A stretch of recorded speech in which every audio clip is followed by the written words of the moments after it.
இந்திய தேசிய இயக்கம் மற்றும் வரலாறு. இந்திய மறுமலர்ச்சியின் தந்தை என்று அழைக்கப்படுபவர் யார்? ராஜாராம் மோகன் ராய். பூனா ஒப்பந்தம் யார் யாருக்கு இடையே கையெழுத்தானது? காந்தியடிகள் மற்றும் டாக்டர் பி.ஆர். அம்பேத்கர். சுயராஜ்யம் எனது பிறப்புரிமை என முழங்கியவர் யார்? பாலகங்காதர திலகர். பிரம்ம ஞான சபையின் தலைமையகம் எங்கு அமைந்துள்ளது? அடையாறு, சென்னை. புவியியல் மற்றும் இயற்கை வளங்கள். உலகின் மிகப்பெரிய கண்டம் எது? ஆசியா. இந்தியாவின் மிக நீளமான அணைக்கட்டு எது? ஹிராகுட் அணை, ஒடிசா. இந்தியாவின் மான்செஸ்டர் என்று அழைக்கப்படும் நகரம் எது? அகமதாபாத். சூரிய குடும்பத்தில் மிக வெப்பமான கோள் எது? வெள்ளி, வீனஸ். தமிழ்நாட்டில் நிலக்கரி சுரங்கம் எங்கு அமைந்துள்ளது? நெய்வேலி. இந்திய அரசியலமைப்பு மற்றும் பொருளாதாரம்.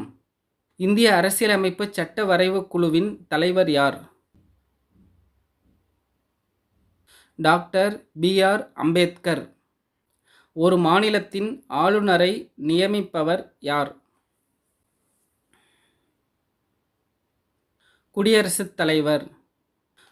இந்திய ரிசர்வ் வங்கி ஆர்.பி.ஐ தோற்றுவிக்கப்பட்ட ஆண்டு எது? 1935ஆம் ஆண்டு ஏப்ரல் 1. இந்தியாவின் பிங்க் சிட்டி என்று அழைக்கப்படும் நகரம் எது? ஜெய்ப்பூர். வாக்குரிமைக்கான வயது 21லிருந்து 18ஆக குறைக்கப்பட்ட சட்ட திருத்தம் எது? 61வது சட்ட திருத்தம். பொது அறிவியல். மனித உடலிலுள்ள மிகப்பெரிய சுரப்பி எது?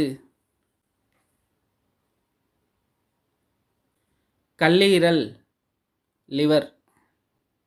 செல்லின் ஆற்றல் நிலையம் எது? மைட்டோகாண்ட்ரியா. தனிம வரிசை அட்டவணையில் உள்ள மொத்த தனிமங்கள் எத்தனை? 118.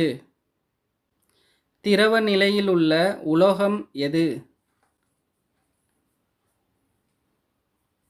பாதரசம், மெர்க்குரி. இரத்த ஓட்டத்தை கண்டறிந்தவர் யார்? William Harvey. தமிழ் மொழி மற்றும் இலக்கியம். பாவை நூல்களில் காலத்தால் முற்பட்டது எது? திருப்பாவை. மூவேந்தர்களின் சின்னங்கள் முறையே யாவை? வில் சேரர், புலி சோழர், மீன் பாண்டியர். திருக்குறளை முதலில் ஆங்கிலத்தில் மொழிபெயர்த்த இந்தியர் யார்? கே.எம். பாலசுப்பிரமணியம். கர்மவீரர் என்று அழைக்கப்படுபவர் யார்? காமராஜர். தமிழ்நாட்டின் அரசவை கவிஞராக இருந்தவர் யார்? நாமக்கல் கவிஞர் வே. ராமலிங்கம் பிள்ளை.